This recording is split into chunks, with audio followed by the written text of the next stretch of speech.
a maioria das situações que nós vimos até agora são ondas que caminham, né? Então, ou você pode congelar uma visão dela espacial, ou você pode congelar uma visão dela temporal. Agora, porque elas tinham, na verdade, nessas situações, todo o espaço possível disponível para elas. Agora nós vamos limitar o espaço. Quando a gente limita o espaço, não é qualquer onda que pode existir num espaço limitado. Principalmente porque se você limitar, se você pegar, por exemplo, as paredes dessa sala e conseguir jogar uma onda, ela vai bater, refletir, vai encontrar com a parte que vai, a parte que vem encontra com a parte que vai. Isso forma um perfil espacial. Então, é como aquela modulação que eu falei, né? Só que agora é permanente devido às condições de contorno que eu imponho.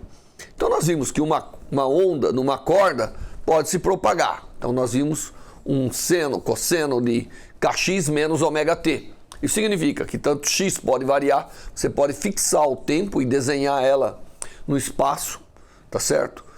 E para cada diferente tempo ela está se movendo um pouquinho, a frente de onda está se deslocando e ela tem uma velocidade com que ela se propaga. Agora, não, nós vamos limitar. Então nós vamos pegar a corda e vamos fixar os seus extremos. Poderemos não fixar, podemos fixar somente um extremo, mas vamos fixar inicialmente os dois extremos. Então a ideia agora é pegar uma corda que ela está, de alguma maneira, limitada a oscilar entre dois extremos. Tá certo? O que vai acontecer nessa corda é que eu impus já uma condição de contorno extremamente forte. Eu fixei. Os pontos que eu fixei não podem vibrar, então eles têm que ser nó. Eles têm que ser pontos de amplitude zero. Então, quando eu tento gerar uma onda, ela vai chegar aqui, ela quer levar o meio para cima, não dá, o meio responde sobre a corda, é como se ela voltasse. Então, no fim, eu acabo somando duas ondas, e você já aprendeu a fazer superposição de ondas agora, você pode somar para ver que nós encontramos algo que a amplitude não varia com a posição. A amplitude é fixa, ela vibra, porém com uma amplitude que depende da posição, mas ela não varia de posição para posição, como é o caso da onda viajante. Nesse caso, nós temos as chamadas ondas estacionárias. E as ondas estacionárias são mais fáceis de lidar do que as propagantes. Por quê? Porque elas impõem condições de contorno.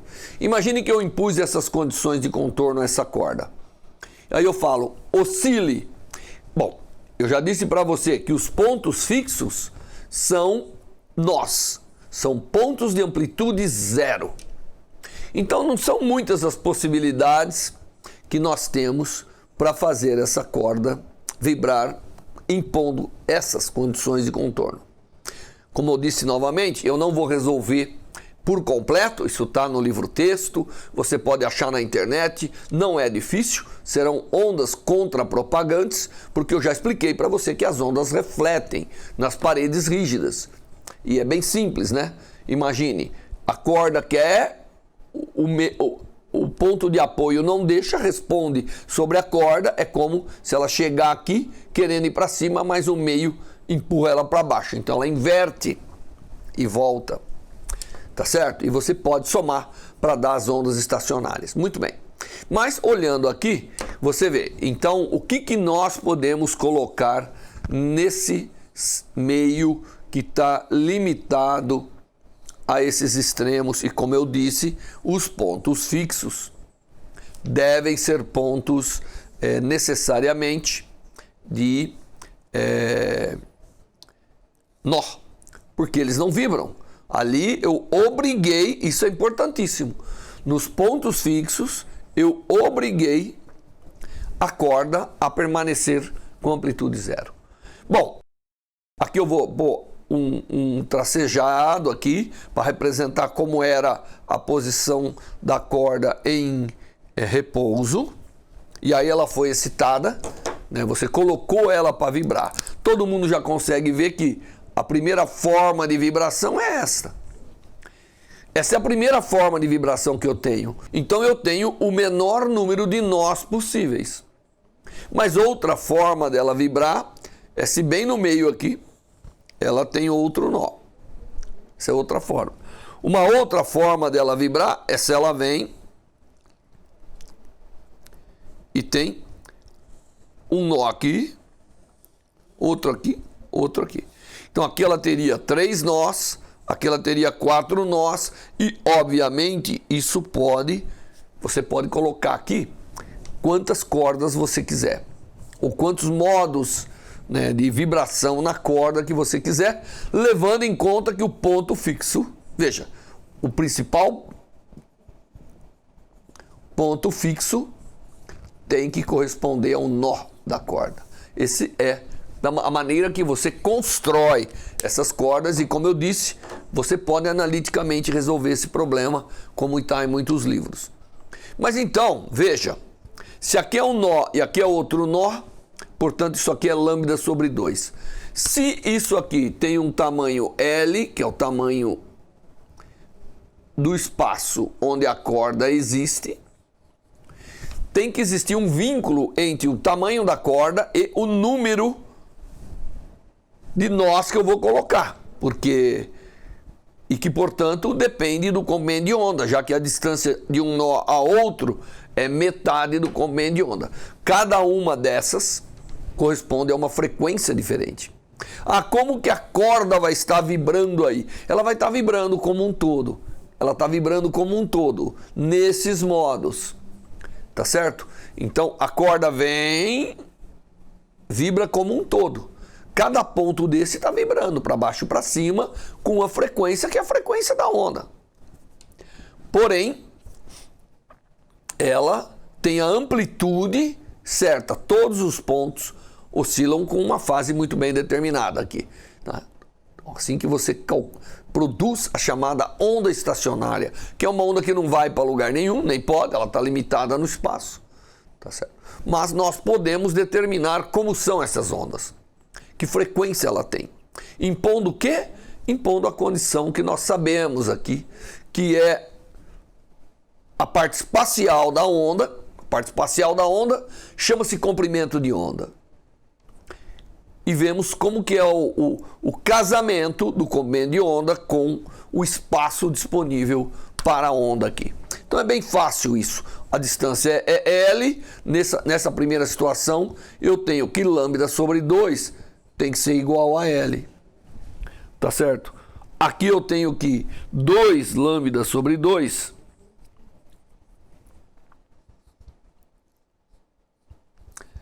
é igual a L. E aqui? Bom, aqui eu tenho que 3 lambda sobre 2 é igual a L. E assim sucessivamente.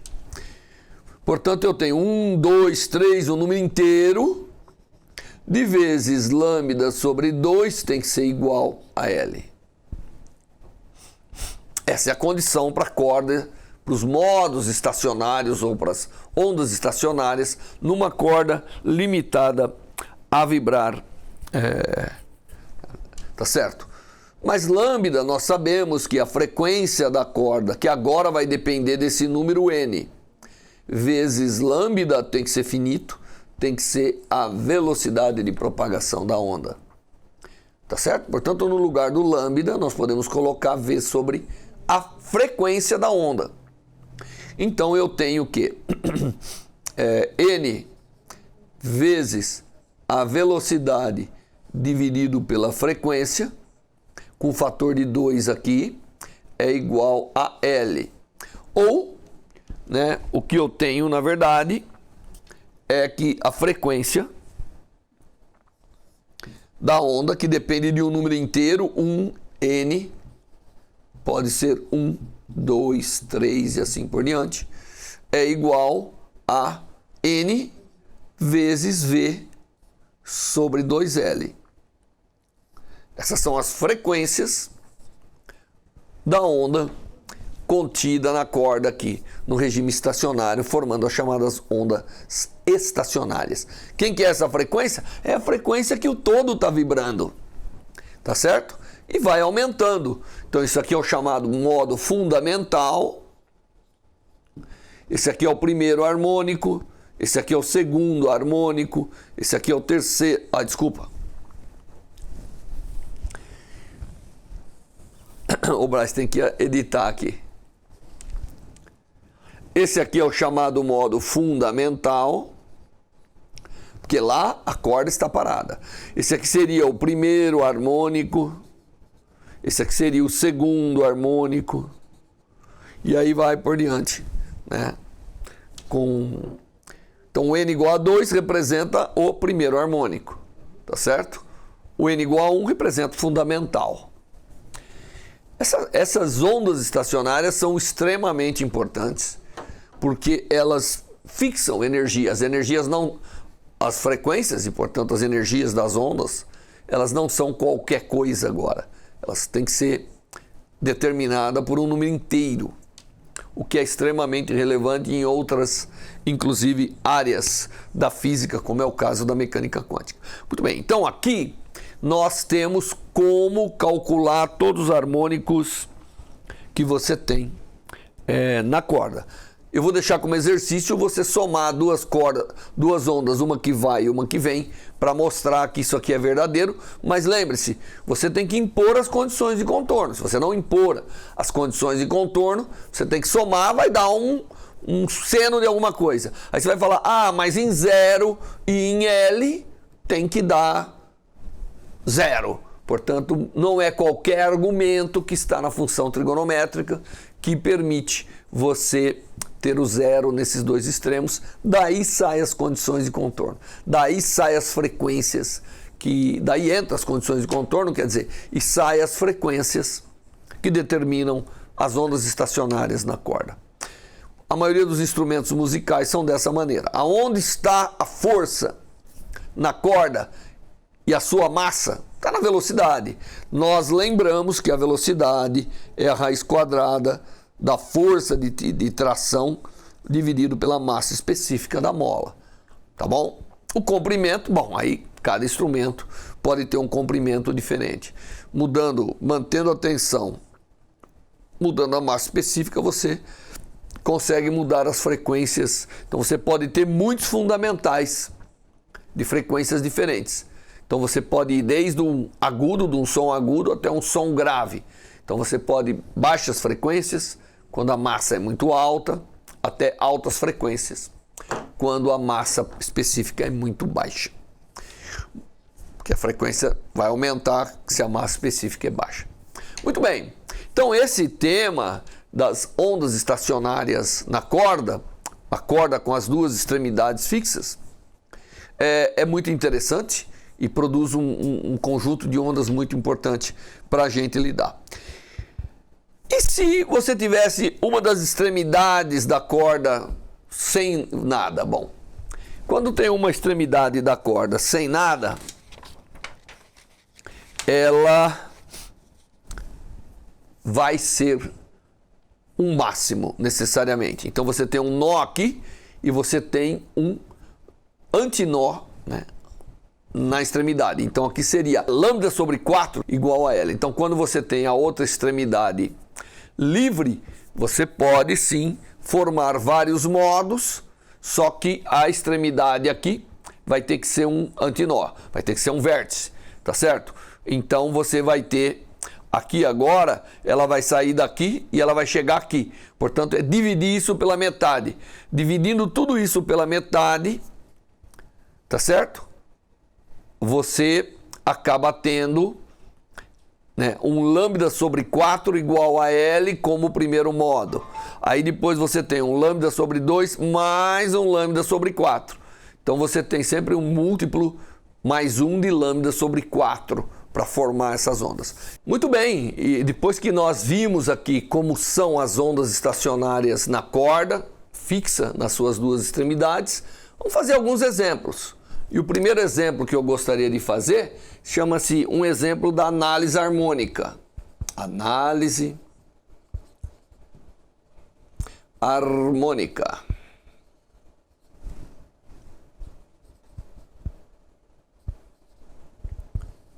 E como que é esse exemplo? Nós vamos pegar uma corda de um violão, então nós vamos imaginar que tem um violão, ele está tensionado, então eu tenho um violão.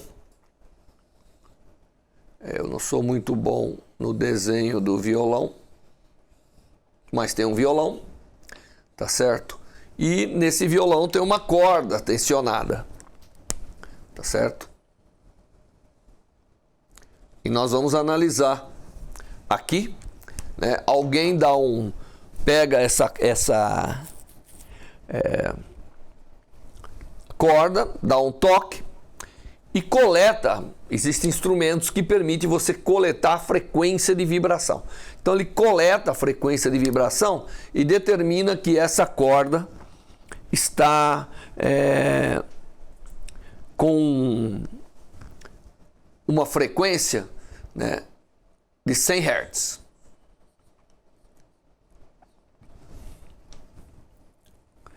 Mas também ele nota que existe uma pequena participação de 300 Hz ali. Então alguém vai lá, faz uma análise de frequência. Essa análise de frequência ela é extremamente interessante, porque você pega um instrumento que determina a frequência. Então ele vem e diz que existe uma grande quantidade aqui e uma pequena quantidade aqui. E ele vê que lá isso aqui é 100 Hz e que isso aqui é 300 Hz. Então ele está fazendo uma análise harmônica do instrumento. Tá certo? Muito bem. Ele quer saber o seguinte: quais são os modos presentes aqui na corda? Quais são os modos presentes? Muito bem. Nós vimos que a frequência de oscilação de uma corda é o número inteiro vezes a velocidade dividido por 2L. Bom, a velocidade dividido por 2L depende da tensão na corda e de sua massa, algo fixo. Então, a primeira frequência que detectou, né, que é igual a 100 Hz, não vou pôr unidades aqui, né, mas nós sabemos que é Hz, é igual, então 100 é igual a um determinado N1 vezes V sobre 2L. E ele detectou que tem uma segunda componente aqui, que é 300, que deve ser igual a um N2, que eu não sei quem que é, vezes V sobre 2L. Quando você realmente pega no meio da corda e solta, que é normalmente onde você faz, todo mundo sabe que o modo que você vai fazer oscilar primeiro é o modo fundamental. Portanto, aqui deve ser N igual a 1. Você está oscilando o modo fundamental aqui. Tá certo? Se N igual a 1, significa que V sobre 2L é igual a 100. Se isso aqui é 100, N2 tem que ser 3. Portanto, se N é 3, é o segundo harmônico que você está excitando nessa corda. Tá certo? Então, isso é uma análise simples do que você pode fazer com uma corda de instrumento, fazendo uma análise aqui de bom senso, detectando as frequências, né? Aqui é a amplitude, né? Então você pega um instrumento capaz de detectar a frequência, então você vai saber. Aí cadê o outro modo? Não está presente, tá certo? Porque o N igual a 3 e o N igual a 2 aqui não está presente nessa excitação que foi dada a essa corda de violão. Por isso que chama análise harmônica. Composição dos harmônicos de um instrumento musical de corda. Bom, esse foi um exemplo. Mas agora eu vou dar um outro exemplo, combinando um pouquinho as coisas que a gente fez. Certo? Para que a gente possa analisar, inclusive com um batimento. Esse outro exemplo que eu vou fazer aqui é um exemplo que chama-se afinando um violino. Então, afinando o violino. Como que o músico afina o violino? Bom, ele faz o seguinte. Então, vamos desenhar um violino aqui, né? Também, novamente, a minha habilidade em desenhar violino não é das melhores.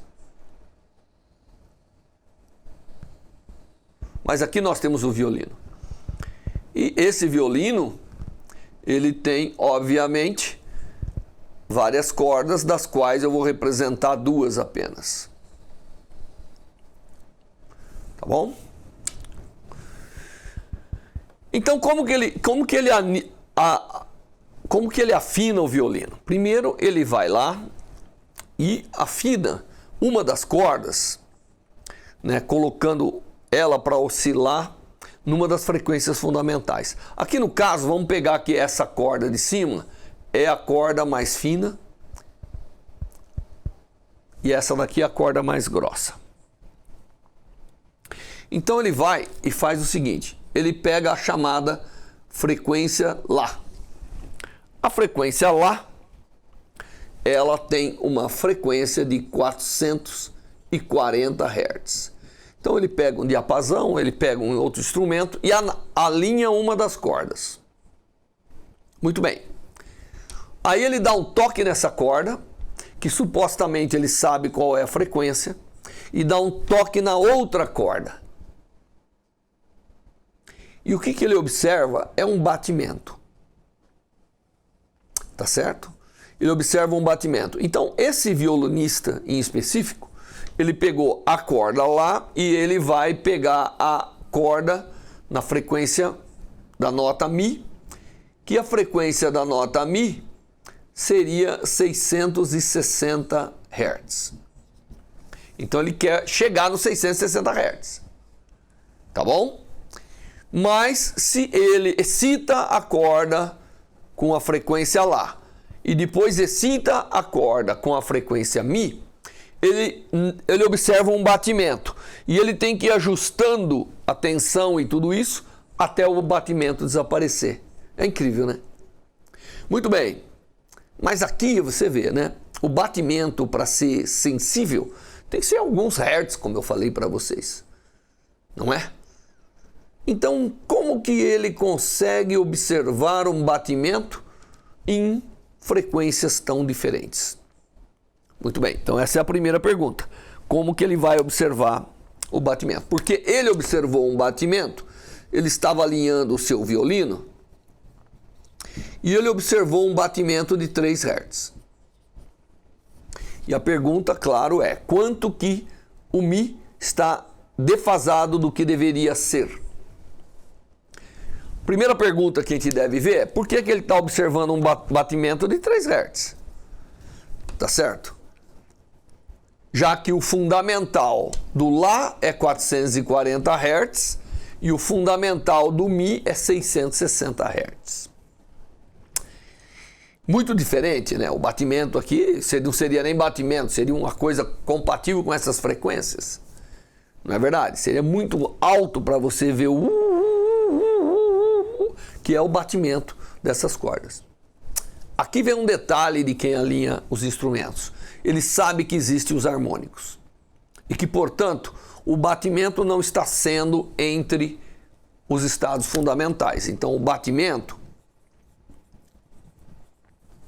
ele deve ocorrer se tiver harmônicos que são bem próximos, se tiver harmônicos que coincidem. Muito bem, nós vimos que os harmônicos são dados por essa relação na corda. Um número inteiro, a frequência é um número inteiro, vezes a velocidade dividido por 2Ls. Foi isso que nós vimos. E nós vimos também que se você tiver em algum lugar das cordas que haja coincidência dos harmônicos, significa para a corda 1, N1 vezes V sobre 2L tem que ser um N2 V' sobre 2Ls da outra corda. Claro que a corda é V', por quê? Porque a massa é diferente. Quando você olha um violino, cada corda tem aquela trama, né, que enrola para dar uma massa específica diferente. Muito bem, Se isso aqui fosse 1, então eu estaria no fundamental. Isso aqui então vai ser o Lá, isso aqui vai ser o Mi.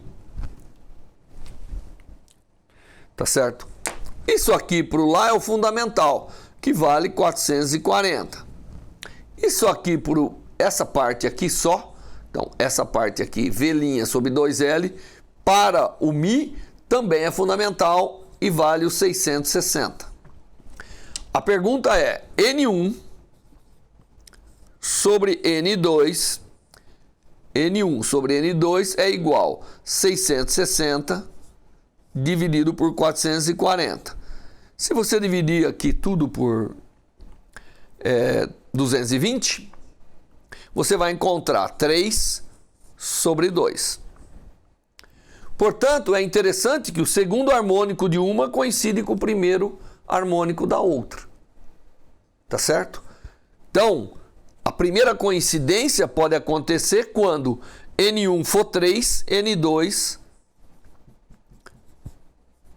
for 2. Se essas cordas estiverem oscilando nesses harmônicos, as frequências vão estar bem próximas, vai ter um batimento. E se eu ajustar para o batimento ser 0, eu vou ajustar exatamente para que essa frequência seja 660.